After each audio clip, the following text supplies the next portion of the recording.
activité, le maître a eu la brillante idée d'organiser une soirée plutôt macabre dont les lofters vont se rappeler longtemps. Lofter, je sens que nous allons bien nous amuser. Au lounge. Quoi? Ouais.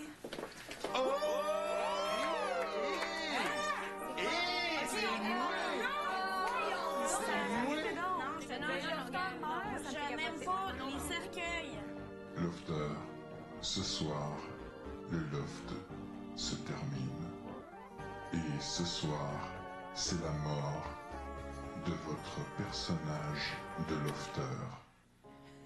Lofter, le personnage de Hugues, est mort. Il était une fois à Love Story 6, un homme de 40 ans qui avait cependant l'air d'en avoir 28, mais le plus important, c'est que dans son cœur, il en avait 16. Un homme qui, tout au long de cette aventure, a été une personne de confiance, un support moral, un ami. Levons notre Bud Light à Hugues, lui qui l'a si souvent levé pour nous. Et portons un toast pour le pognasseur au grand cœur. Et pour tout ce qui fait de lui le plus adorable des lofters. Casseur-flotteur forever. Mes chers amis, un soir lugubre de gala où tout allait mal, elle a fait une entrée surprise dans le loft. Jamais il aurait été pensable, à la vue de ce joli minois, que derrière se cachait une combattante des temps anciens, une force de la nature à l'état brut. Mais derrière cette joueuse magnificente se cachait une petite fille, une gamine au grand cœur qui pouvait parfois souffrir, être sage ou heureuse, mais qui, peu importe, nous amenait toujours un vent de fraîcheur dans nos vies. Intelligente, astucieuse, débrouillarde et forte n'étaient que quelques maigres qualificatifs pour la décrire, car sa personnalité dépassait de loin la valeur de simples mots. Le seul mot qui peut vraiment lui convenir est son nom, Priscilla.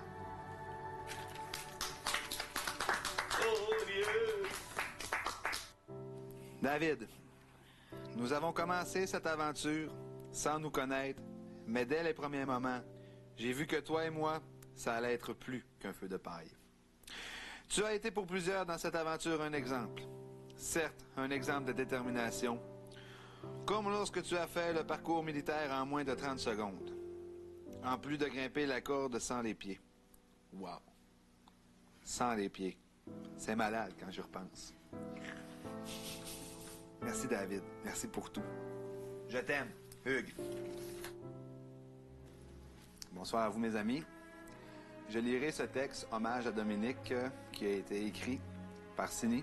Dominique, malgré nos différences, tu avais su m'épater sur ta manière de jouer et de réussir tant de défis ou énigmes qu'aucune des filles n'aurait réussi. Tu as su vraiment te surpasser. 3 points d'exclamation. Tu as su comment utiliser tes stratégies et ta tête.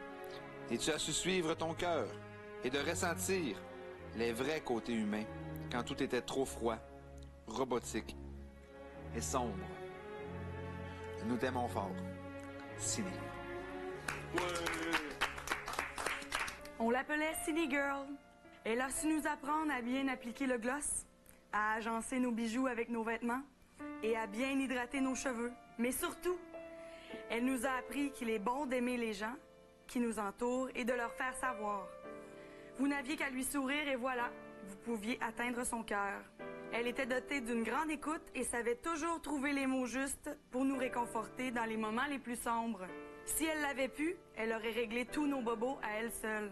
Elle nous a fait rire, chanter et danser, mais surtout, elle a donné tout un show. Merci, Cindy. Merci, Cindy. Que dire de ce fameux Sébastien, roi des manigances et des entourloupes? Eh bien, si je commence au tout début, à mon entrée dans le loft, je pourrais dire que tu étais une personne tranquille, réservée et qui se contentait de sa solitude. Mais au fil des semaines, avec nombreuses discussions un à un, je crois que nous avons développé une confiance et même bien une amitié. Et même si je te considère comme un de mon plus gros adversaires ici dans le jeu, je tiens à dire que derrière cet homme, si déterminé, si compétiteur, si stratégique, se retrouve également un homme avec un très grand cœur et de valeurs exceptionnelles. Sébastien, ce fut un honneur de jouer avec toi. Merci.